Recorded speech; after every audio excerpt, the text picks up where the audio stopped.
림종석 동무 다들 아시죠? 문재인 정부의 초대 비서실장이었던 림동무가 요즘 국회의원 등판을 준비하고 있다는 이야기가 무성합니다. 본인도 갑자기 대외 활동을 늘리는 것을 보니까 슬슬 시동을 걸고 있는 게 맞는 것 같아요. 그 림종석이 며칠 전에 자기 페이스북에 글을 올렸는데 문재인 정권 청와대 출신 중에 기소된 사람을 쭉 나열하면서 이건 스토킹이다 뭐 이런 시덥지 않은 글을 남긴 거예요. 노영민 기소, 유영민 기소, 정의용 기소, 서훈 기소, 장하성 감사원 조사 중 김수현 기소, 한병도 기소, 조국 기소, 조현옥 기소. 그리고 글을 올리고 4분 뒤에 이런 한 줄을 추가해서 수정 등록합니다. 절제 없는 권력 남용은 그 끝이 좋지 않다. 저는 이걸 보면서 진짜 소리내서 막 웃었어요. 누가 누구한테 하는 얘기인지 구분이 안 가는 코미디라서요. 자기가 예로 든 사람이 전부 다 권력을 절제하지 않고 썼다가 기소된 권력형 비리입니다. 림종석 동무의 문맥은 아마도 윤 대통령이 권력을 절제하지 않고 막 자기들을 기소하는 데 사용하고 있다 이런 얘기 같은데, 그냥 자기네 정부의 권력형 비리 리스트를 쭉 올려놓고 그 밑에 절제 없는 권력 남용은 끝이 좋지 않다 이렇게 올리니까 꼭 자기네 진영이 그 짓을 한 걸 반성하는 것 같잖아요. 오늘은 가볍게 림종석이 올린 그 리스트들이 어떻게 절제 없이 권력을 사용하다가 감옥 갈 위기에 처해 있는지 쭉 한번 리뷰해 보면서 림종석 동무의 헛발질을 한번 즐겨보겠습니다. 먼저 리스트 맨 위에 있는 건 노영민 비서실장이에요. 노영민은 역시 리스트에 있는 정의용 국가안보실장, 서훈 국가안보실장, 그리고 김현철 통일부 장관과 함께 탈북한 북한 선원들을 살인자로 누명을 씌워서 강제 북송해버린 혐의로 기소가 됐습니다. 범죄를 저지르고 탈북했다는 건 북괴의 일방적인 주장일 뿐이에요. 그 어떤 증거도 없습니다. 그런데 문재인 정부는 평화파리를 하면서 북괴를 위해서 조사도 재판도 없이 강제 퇴거 를 당하는 외국인에게 주어지는 이의 신청 절차도 없이 탈북 선원들의 의사에 반해서 북괴에게 넘겨버린 그런 사람 같지도 않은 짓을 저질렀어요. 인도할 때는 눈을 가리고 손을 케이블 타이로 묶는 등 비인도적인 짓도 서슴지 않았습니다. 정의용과 서훈은 정부 방침이 강제 북송으로 정해지자 중앙합동조사를 권력으로 종결시켜버렸고, 서훈은 합동조사가 정상적으로 종결된 것처럼 허위 보고서를 만들어서 배포하기까지 했어요. 게다가 보고서에 탈북 어민들이 귀순을 하고 싶다는 의사를 밝혔다는 부분이 원래 들어있었는데 그걸 권력으로 삭제해버려서 허위 공문서 작성, 허위 공문서 행사 혐의까지 더해졌습니다. 그 강제 북송 회의를 주재한 게 노영민이에요. 참고로 노영민은 예전에 국회의원 시절 지가 쓴 시집을 불법 카드 단말기까지 갖다 놓고 피감기관에 팔아먹던 게 걸려서 돈을 돌려주고 사과한 일이 있는 대단한 인물입니다. 이 사실이 공개되자 문재인 정부 인사들은 살인자를 받아주란 말이냐 뭐 이따위 개소리를 떠들어 보는데, 말씀드린 대로 살인자라는 증거는 전혀 없어요. 심지어 귀순할 때 타고 온 배마저도 조사를 하기도 전에 문재인 정부의 누군가가 깨끗하게 세척을 해버려서 아무런 증거가 남지 않았습니다. 결국 김정은 눈치를 보면서 주인 만난 개마냥 꼬리를 살랑살랑 흔들면서 귀순 의사를 밝힌 탈북자들을 살인자 누명을 씌워서 강제 북송을 해버리고 욕을 안 먹으려고 서류를 조작한 사건인 거예요. 그야말로 교과서적인 권력을 절제하지 않고 쓴 케이스입니다. 범죄자들 주제에 재판정에서 이건 윤 대통령이 지시해서 수사하는 사건이다 이러면서 난동을 부리기도 했어요. 버젓이 지들이 서류를 조작한 일이고 불법적으로 헌법상 대한민국 국민을 강제 북송해버린, 사실상 사형 선고를 해버린 사건이고, 조작한 기록까지 전부 다 남아있는데 오로지 할 수 있는 변명이라고는 이건 정치적인 수사다 이 얘기뿐인 겁니다. 저것들은 지가 돈 봉투 받는 소리가 녹음이 돼 있어도 정치 탄압이라고 주장하니까요. 절제 없는 권력 남용은 끝이 좋지 않다. 네, 맞습니다. 림종석 동무. 그 예시를 보여줘서 고맙습니다. 다음 유영민, 역시 문재인 비서실장 출신입니다. 유영민은 이번 양평고속도로 논란에 원안, 양서면이 종점인 원안의 그 종점 근처에 땅을 샀다 하는 사실이 알려지면서 양평고속도로는 사실 민주당 게이트 아니냐, 지들이 그래서 양서면으로 길을 뚫으려고 했는데 전문가 용역 결과도 강하면, 주민들 요구도 강하면이라서 강하면 안으로 결정됐더니 윤 대통령한테 갑자기 시비를 걸고 나선 거 아니냐, 자기 땅값 안 오르게 된 게 화가 나서 시작한 시비다. 그것도 1980년대부터 그 자리에 있었던 산 것도 아니고 물려받은 선산을 가지고 그 논란의 중심에 있기도 했던 인물입니다. 유영민은 뭘로 기소됐느냐? 문재인 정부 산업부 블랙리스트 사건이에요. 지들한테 줄 선 사람을 올려주려고 기존 공공기관장들을 19명이나 불러서 사표를 쓰라고 강요한 사건으로 기소됐습니다. 사실 림종석은 유영민이 문정부 비서실 인물이라고 썼지만 이 블랙리스트 범죄는 유영민이 과기부 장관이던 시절 얘기예요.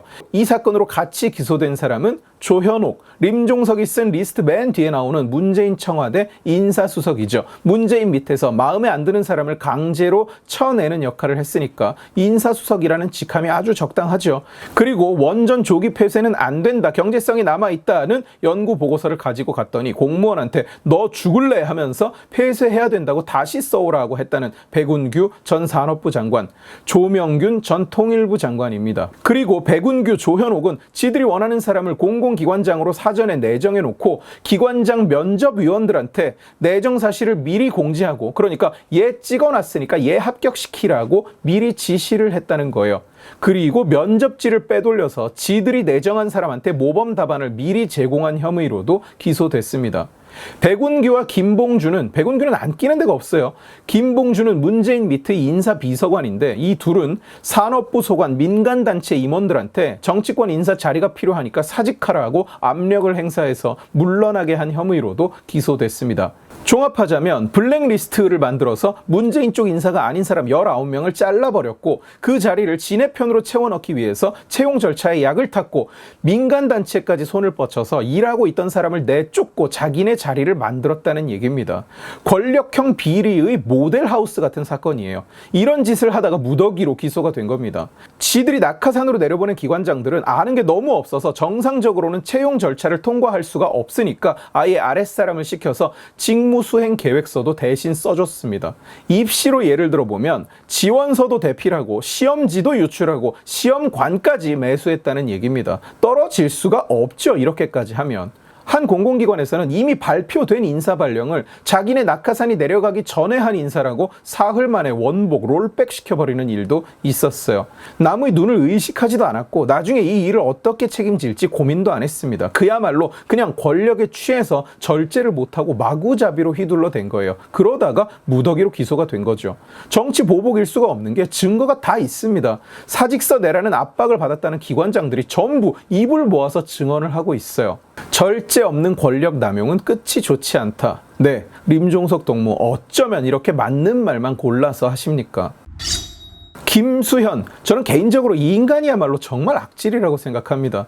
김수현은 노통 때 부동산 정책을 전담해서 말아먹고는 문재인 때 또 부동산 정책을 맡아서 이번에는 더 라지 스케일로 말아쳐 드셨어요. 국민들에게 집 팔 기회 드린다고 협박질을 하더니 지 집은 재건축 이익까지 쏠쏠하게 보는 자리였고, 심지어 집 바로 앞에 지하철역이 뚫렸는데 별명이 김수현역이라고 합니다. 원래 계획에 없었는데 김수현 집 앞으로 우연히도 연장이 됐다고요. 김수현은 뭘로 기소됐느냐? 월성 원전 1호기 조기 폐쇄를 지시하고 압박한 혐의입니다. 당시 문재인 밑에서 사회수석을 하던 김수현이 탈원전을 주도하는데 월성 1호기는 아직 가동이 가능하니까 당분간 더 가동하다가 중단해야 한다고 하자 산자부와 한수원을 압박해서 즉시 폐쇄하도록 강압한 혐의예요.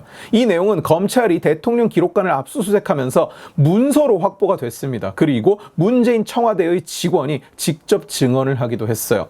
또한 월성 원전을 조기 폐쇄하면 7천억 원이 넘는 손실이 발생하는데 그건 전부 결국 국민이 부담해야 되는 빚이죠. 김수현은 이걸 조기 폐쇄하면 어마어마한 손실이 발생한다. 그리고 한수원으로서는 배임이 된다는 사실을 이미 자기도 인지하고 있었다고 인정했습니다. 한 인간이 나라 돈 7,200억 원을 찢어버린 거나 마찬가지예요. 자기 권력을 이용해서. 절제 없는 권력 남용은 끝이 좋지 않다. 어쩌면 림종석 동무는 정말로 지난 정권의 미친 짓들을 가슴 깊이 반성하고 있는 건지도 모릅니다. 제가 림 동무를 오해하고 이런 영상을 찍고 있는 건지도 모르죠. 사실 그냥 자기 반성이었는데. 장하성, 아직 기소는 안 됐습니다만 감사원 감사를 받는 중입니다. 장하성은 일단 급여를 올려주면 경제가 마법처럼 따라서 성장한다는 마차가 말을 끄는 기적, 소득 주도 성장을 주도한 두 인물 중 하나예요. 그런데 그놈의 소주성을 하면서 마차가 말을 끌기는커녕 국가 경제는 그냥 개발살이 났죠. 제 예전 영상들에도 다 남아있는데 한국 경제는 코로나 때문에 고꾸라진 게 아닙니다. 코로나라는 게 존재도 하기 전부터 이미 대한민국은 모든 지표가 바닥으로 추락하는 중이었어요. 통계청장이 문정부의 불리한 통계 결과를 내놓자 통계청장을 교체해버린 일은 다들 기억하실 겁니다. 그리고 새 통계청장은 좋은 통계를 만들어서 보답하겠다고 말을 하면서 취임을 해서 제가 그 말의 모든 단어가 다 잘못됐다고 영상을 찍었던 일이 있는데, 괴상하게도 실제로 그 후로 통계청에서 갑자기 소주성에 도움이 되는 숫자들을 내놓기 시작했어요.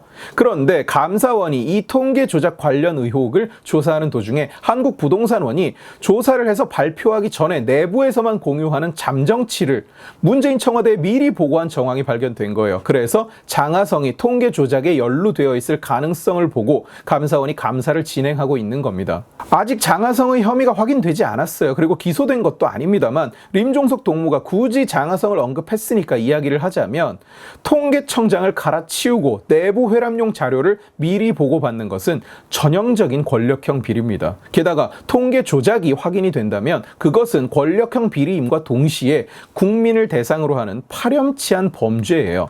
절제 없는 권력 남용은 끝이 좋지 않다. 림종석 동무 말대로 권력을 이용한 통계 조작 그리고 대국민 거짓말은 끝이 좋아서는 안 되겠죠.